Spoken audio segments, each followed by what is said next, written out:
Ekonomi Indonesia diprediksi bangkit tahun depan. Bank investasi asal Amerika Serikat Morgan Stanley dalam riset terbarunya memperkirakan ekonomi Indonesia di tahun 2022 akan tumbuh 5,5%. Sementara tahun ini diperkirakan tumbuh hanya 3,6%. Morgan Stanley menyebut 3 faktor yang membuat ekonomi Indonesia akan bullish tahun depan. Pertama, menguatnya kembali permintaan domestik seiring tingkat kenaikan vaksinasi COVID-19. Kedua, kenaikan inflasi, namun dengan adanya kenaikan harga komoditas yang memberikan lindung nilai pada pasokan. Dan ketiga, Indonesia memiliki pertumbuhan struktural yang kuat di Asia. Menurut Morgan Stanley, ketegangan geopolitik yang berkepanjangan dan situasi COVID-19 kemungkinan telah mempercepat laju deglobalisasi dan meningkatkan diversifikasi resiko bisnis serta industri manufaktur. Morgan Stanley yakin Indonesia dapat memanfaatkan relokasi foreign direct investment untuk lebih meningkatkan potensi pertumbuhan ekonomi.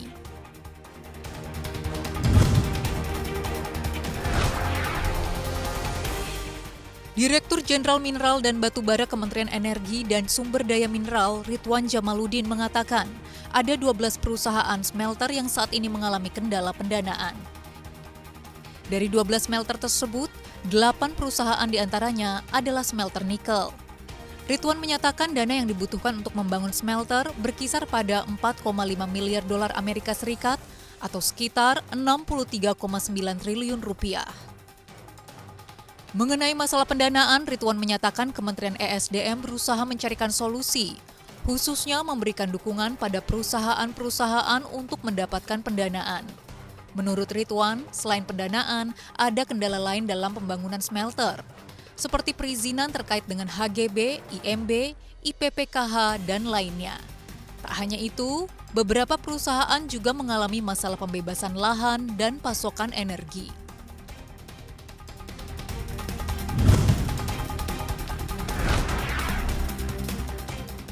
Jelang akhir 2021, penggalangan dana pasar modal masih terus semarak. Bahkan nominal rencana penggalangan dana korporasi di pasar modal yang sudah mendapat izin efektif dari Otoritas Jasa Keuangan telah tembus rekor tertinggi tahun 2017. Mengacu data OJK, hingga 22 Oktober 2021, sejumlah korporasi mendapat izin efektif untuk IPO saham, right issue, dan merilis surat utang dengan total nilai 272,9 triliun rupiah. Nilai penggalangan dana pasar modal tersebut lebih tinggi dari realisasi sepanjang tahun 2017, yaitu 254,51 triliun rupiah.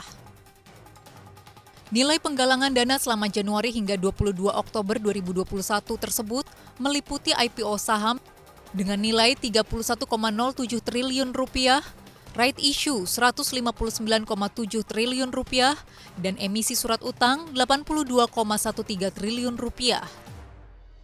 Sementara itu, manajemen BEI menyatakan hingga 9 November 2021, rencana penggalangan dana di pasar modal masih ramai.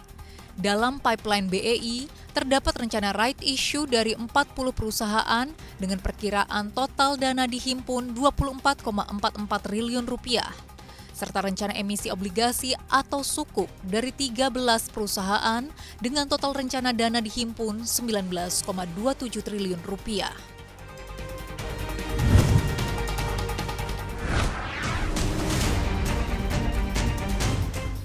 China sedang dilanda badai krisis. Setidaknya 6 krisis kini mengepung China dan membuat Presiden Xi Jinping pening.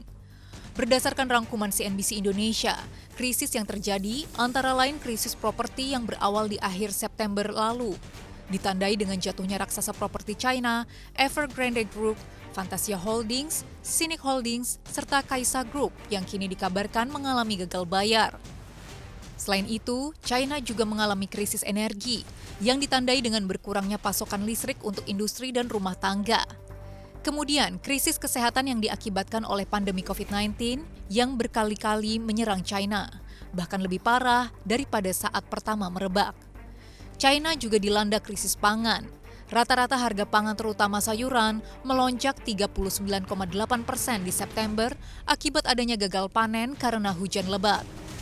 Cuaca ekstrim yang terjadi di negeri tirai bambu juga mengancam kesehatan masyarakat hingga menyebabkan adanya aksi panic buying setelah adanya anjuran pemerintah agar warga menimbun bahan-bahan pokok jelang musim dingin.